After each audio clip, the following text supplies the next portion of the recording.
Hello प्यारे बच्चों, हमने न्यूक्लियोफिलिक सब्स्टिट्यूशन पढ़ चुके थे, लेकिन कुछ बच्चों की रिक्वायरमेंट थी या कुछ बच्चों का आगमन था कि हमें SN1 और SN2 का कॉम्पिटिटिव वगैरह मिल जाता है तो ज्यादा बेटर होता है और अच्छा भी है, क्योंकि आप SN1 और SN2 में काफी कंफ्यूजन हो जाता है कि ये रिएक्शन SN1 में जाएगा या SN2 में जाएगा।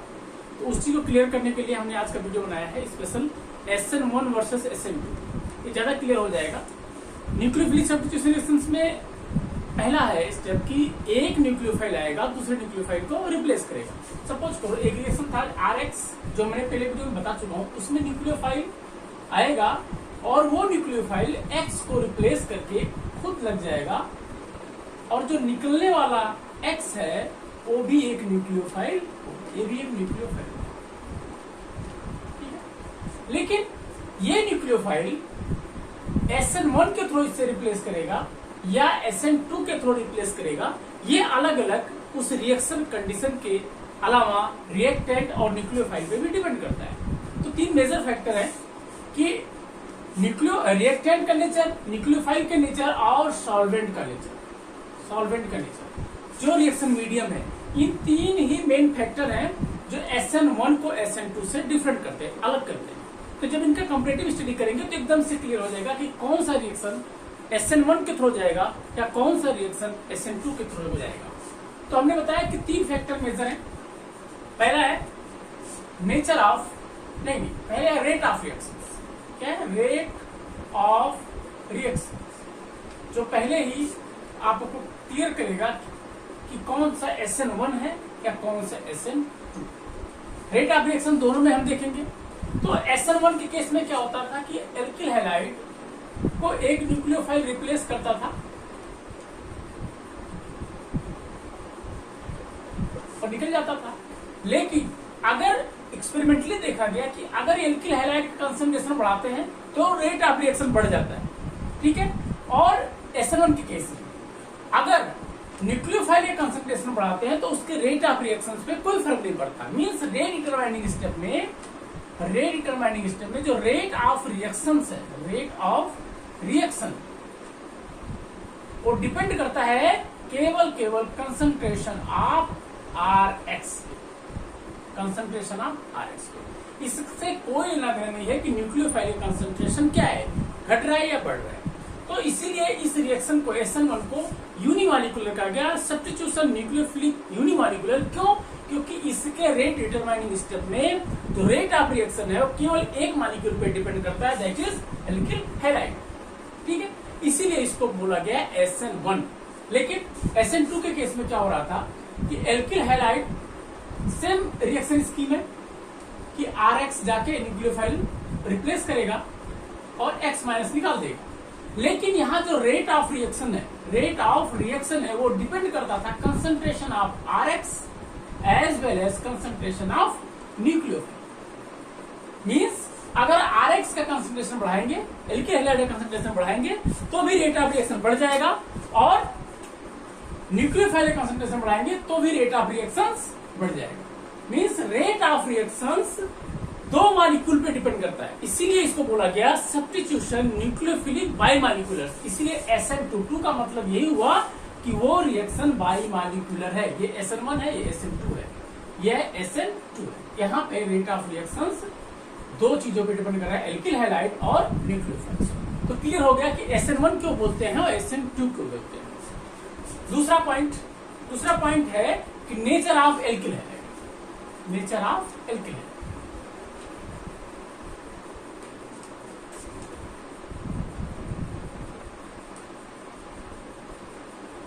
Nature of RX means alkyl halide कह सकते हैं, क्योंकि सबसे ज्यादा रिएक्शन इसी में मिलता है जो SN1 SN2 का है। तो नेचर ऑफ एल्किल हैलाइड जो हमने पिछले लेक्चर्स में पढ़े हैं, जिसने पढ़ा हो तो ठीक है, नहीं पढ़ा फिर मैं रिवाइज कर रहा हूं कि जो एल्किल हैलाइड है वो जो SN1 रिएक्शन है वो किसके थ्रू होता है, कार्बोकेटायंस, बाया कार्बोकेटायन।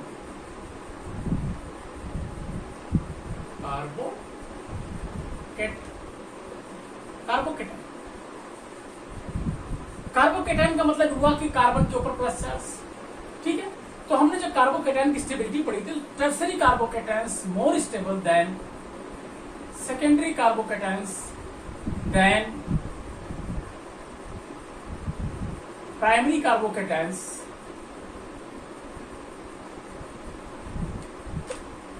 Then methyl carbocations. ठीक है, methyl carbocations means tertiary alkyl halide more अच्छा सा रिएक्शन देगा SN1 than primary than secondary than primary than methyl means अगर हम बात करें कि CH3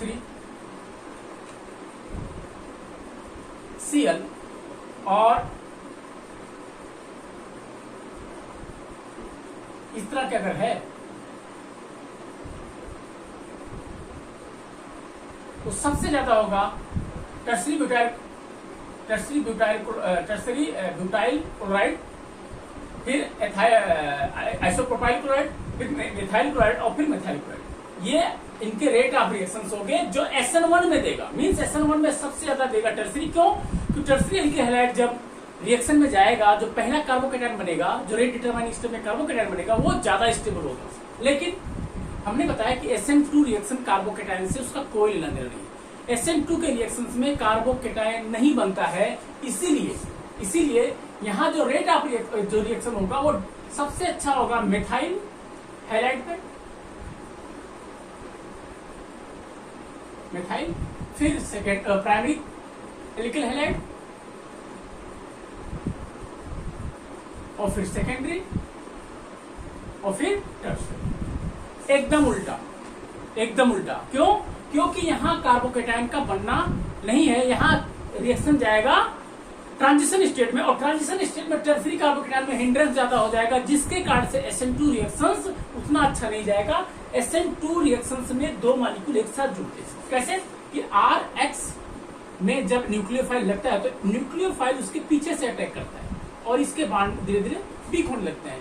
अगर यहाँ पे इसके पीछे से अटैक करने की जगह नहीं होगी, हिंड्रेंस होगा, तो रिएक्शन स्लो जाएगी। तो टर्सरी कार्बोकैटायंस में क्या होगा? उसके ब्रांच ज्यादा होंगे, जिससे कारण से बैक इंजर्सन मतलब बैक से न्यूक्लियोफाइल का अटैक करना थोड़ा सा डिफिकल्ट हो जाएगा, जिससे कारण से उसका रेट ऑफ रिएक्शन स्लो हो जाएगा। इसलिए मेथाइल इसके तीनों तरफ हाइड्रोजन होंगे, जिससे कारण से अगर देखा जाए CH3 यहाँ केवल हाइड्रोजन।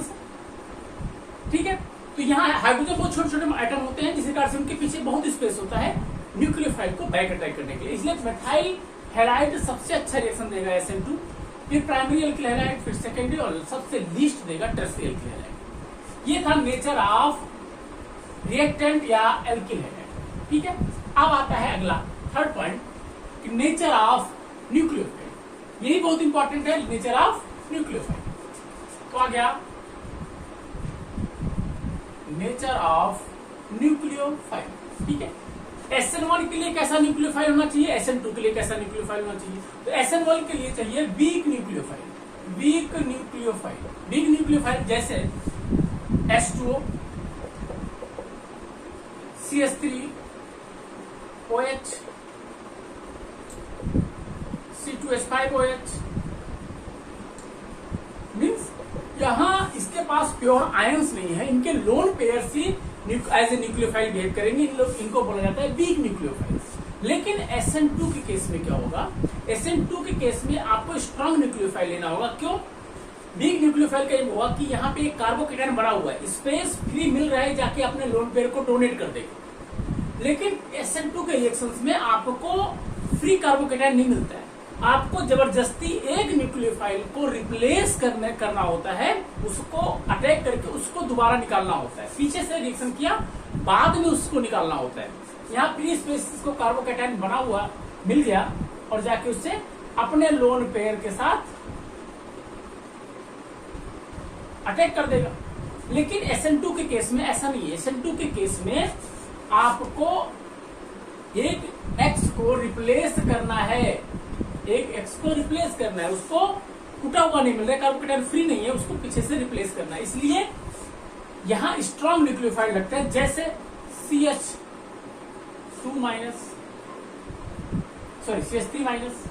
या NH2- OH-, इस तरह के न्यूक्लियोफाइल जो स्ट्रॉन्ग न्यूक्लियोफाइल होते हैं, वो रिएक्शन करते हैं और SN2 रिएक्शन देते हैं। थर्ड आता है नेचर ऑफ सॉल्वेंट, जो बहुत इंपॉर्टेंट रोल करता है, सबसे ज्यादा इंपॉर्टेंट रोल करता है SN1 versus SN2, nature of solvent. यहां सॉल्वेंट क्या होना चाहिए? पोलर प्रोटिक, बहुत इंपॉर्टेंट है। यही अक्सर मेजर क्वेश्चंस में आता है SN1 SN2 में कि सॉल्वेंट का क्या रोल है। सॉल्वेंट जो पोलर प्रोटिक है, मैंने पिछले लेक्चर्स में SN1 में SN2 में बताया था कि जो पोलर नेचर है किसी सॉल्वेंट का, उसमें उसके डाइलेक्ट्रिक कांस्टेंट के कारण से, डाइलेक्ट्रिक कांस्टेंट क्या होता है कि जब कोई दो आयंस होते हैं, सपोज करो RX है, इस पे पार्शियली निगेटिव, इस पे पार्शियली पॉजिटिव, ये दोनों एक दूसरे के इलेक्ट्रोस्टैटिक फोर्स से जुड़े हुए हैं।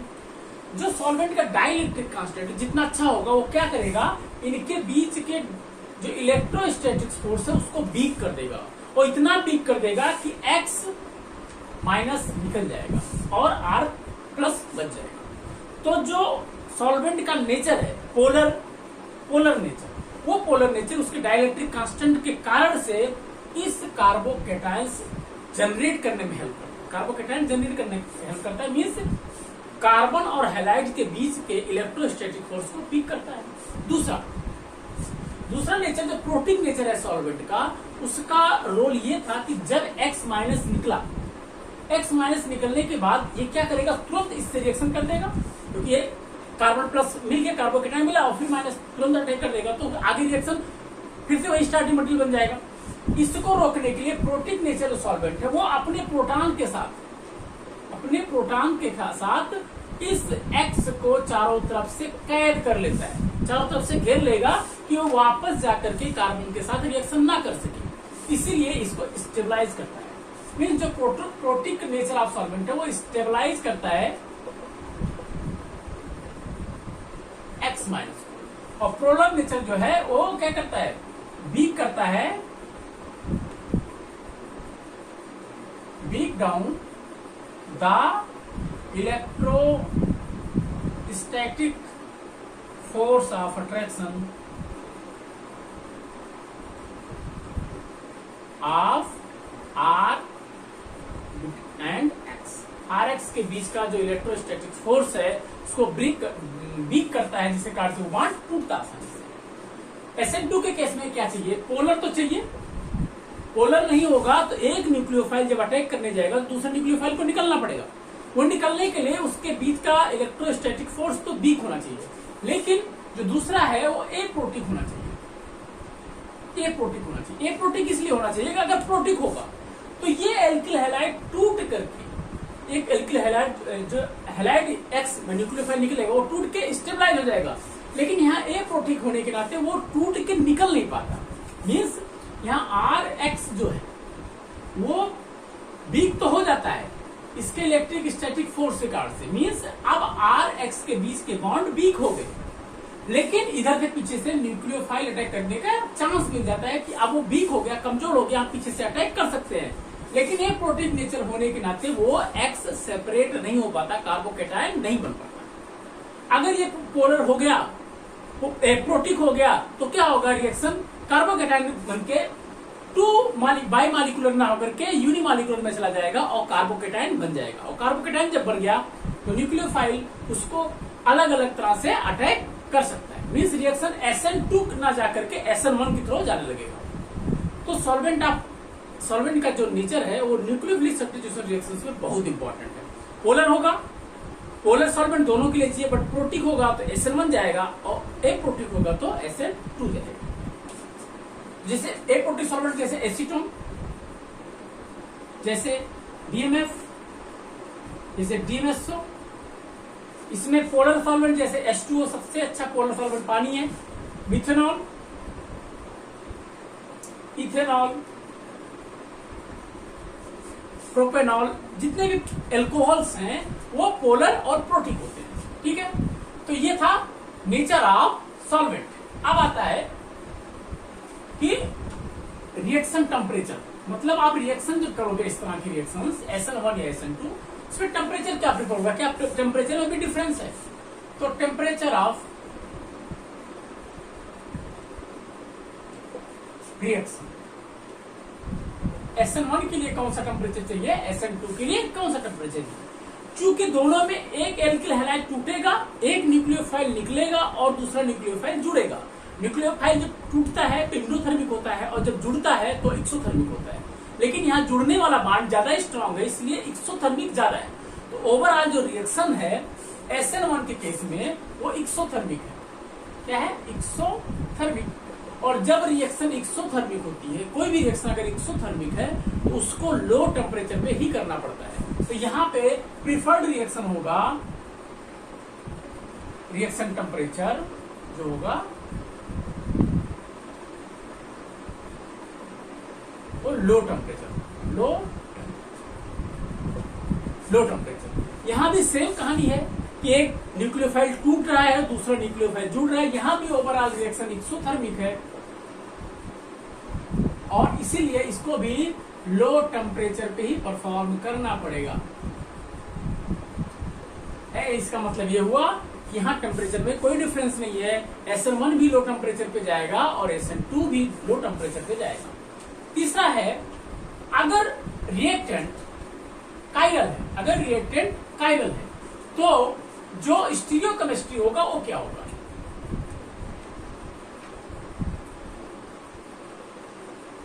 स्टीरियोकेमिस्ट्री क्या होगा, स्टीरियोकेमिस्ट्री जैसे हमने बताया था कि SN1 के केस में क्या बनेगा, कार्बोकेटाइन बनेगा। और कार्बोकेटाइंस क्या होता है, कार्बोकेटाइन जो होते हैं वो प्लेनर होगा। क्या होगा, प्लेनर। ये कार्बोकेटाइंस है। प्लेनर होने के नाते इस पे चांसेज है कि जो न्यूक्लियोफाइल है वो यहां से अटैक करे या न्यूक्लियोफाइल यहां से अटैक करे। मीन्स उसके एबव द प्लेन भी न्यूक्लियोफाइल अटैक कर सकता है और बिलो द प्लेन भी न्यूक्लियोफाइल अटैक कर सकता है। लेकिन चूंकि एक साइड से, जिस साइड एल्किल हैलाइड लगा हुआ है, चाहे एबव या बिलो, उस साइड जो एक्स है वो एक्स वहीं आसपास ही घूम रहा है, क्योंकि वो तो अभी टूटा है लेकिन फिर भी उसका अट्रैक्शन उस एरिया से है। इसलिए जिस साइड एल्किल हैलाइड लगा होता है उस साइड जो न्यूक्लियोफाइल का अटैक है वो थोड़ा हिंड्रेंस होता है compare to opposite side. Means अगर SN1 में दो प्रोडक्ट बनने की चांस है, सपोज करो एग्जाम्पल के तौर में देखें कि R X है, ये सपोज करो कि R आइसोमर है, या इसको इस तरह से R1 R2 R2 और ये S आइसोमर, ये S आइसोमर है। जब ये SN2 के जाएगा तो इसमें दो प्रोडक्ट चांस है। एक क्या है कि जिधर X है उधर से ही न्यूक्लियोफाइल अटैक करे तो क्या बनेगा, ये बनेगा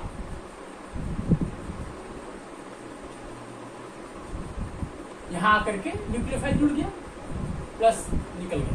तो अगर S था तो ये क्या बन गया S। लेकिन अगर चांस है कि ये इधर से अटैक कर दे तो चांस होगा कि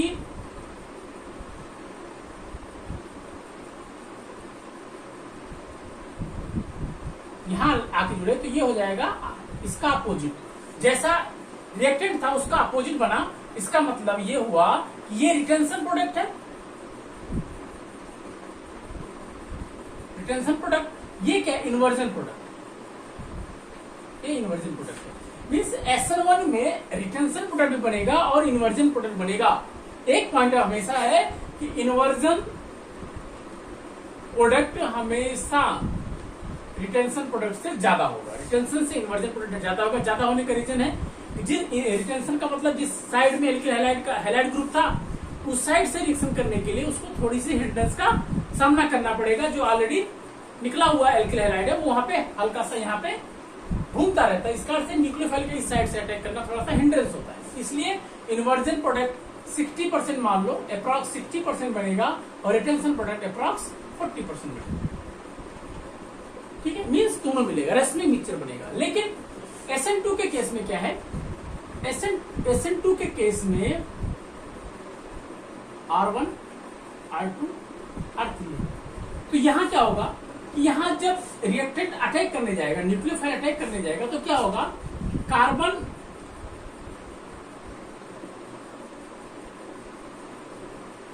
प्रोडक्ट से वीक होगा और उसके अपोजिट ही न्यूक्लियोफाइल अटैक करेगा। ठीक है, इसका मतलब कि जिधर से एल्किल हैलाइड ग्रुप लगा, जिस तरह से ओल्ड न्यूक्लियोफाइल लगा, वो उसका अपोजिट बनेगा। मीन्स अगर वो आर है, अगर ये आर है, तो जो बनने वाला प्रोडक्ट है वो बनेगा एस, वो बनेगा एस। मीन्स सी R1 R2 R3 और ये बन गया न्यूक्लियोफाइल। ठीक है, तो यहां प्रोडक्ट बन गया एस। सपोज अगर ये आर है तो प्रोडक्ट जो बनेगा वो इनवर्जन प्रोडक्ट बनेगा। क्या बनेगा? इनवर्जन। हमेशा याद रखना कि अगर SN2 है तो प्रोडक्ट हमेशा उसका अपोजिट होगा। आर है तो यस होगा, यस है तो आर होगा, डी है तो यल होगा, हमेशा अपोजिट प्रोडक्ट बनेगा। ठीक है, तो ये थे मेजर डिफरेंस जो SN1 को SN2 से अलग करते थे। एग्जाम्पल के रूप में अगर हम देखें तो अगर ऐसा कुछ है, सपोज को ऐसा लिखा हुआ है CH3 का होल प्राइस CH2 Br। ठीक है, अगर यहां पे लिखा हुआ है न्यूक्लियोफाइल लगा लो, OH माइनस है और एसीटोन है, भले यहां टर्सरी ग्रुप है। ठीक है, भले ही टर्सरी ग्रुप है, रिएक्शन बहुत स्लो जाएगी। आपने देखा कि यहाँ तीनों चीज देखना पड़ेगा कि सॉल्वेंट क्या है, पोलर है, प्रोटिक है या एप्रोटिक है। यहाँ पोलर है, एप्रोटिक है। मीन्स ये सॉल्वेंट किसके लिए था? SN2 के लिए था। न्यूक्लियोफाइल कौन सा है? OH माइनस, मीन्स NaOH, जैसे NaOH की तरह से है रिएजेंट। तो NaOH में OH minus as a strong nucleophile है। भले ये टर्सरी है, सेकेंडरी है, फिर भी ये जो रिएक्शन देगा CH, ये जो रिएक्शन देगा वो क्या देगा? SN2 देगा। क्या देगा? SN2। लेकिन अगर यही चीज अगर यहाँ एसीटोन की जगह पे यहाँ पे CH3OH होता, इथेनॉल होता, और यहाँ जो सॉल्वेंट है OH2 होता, तो जो प्रिफर्ड प्रोडक्ट होता वो क्या होता है? SN1 होता, वो SN1 होता। क्यों? यहाँ सॉल्वेंट क्या हो गया? पोलर, प्रोटिक, और रिएक्टेंट क्या है? Weak nucleophile. ठीक है, तो SN1 SN2 से इन्हीं सभी मेजर फैक्टर्स में डिफरेंट है। अगले चैप्टर में हम स्टार्ट करेंगे एडिशन रिएक्शंस।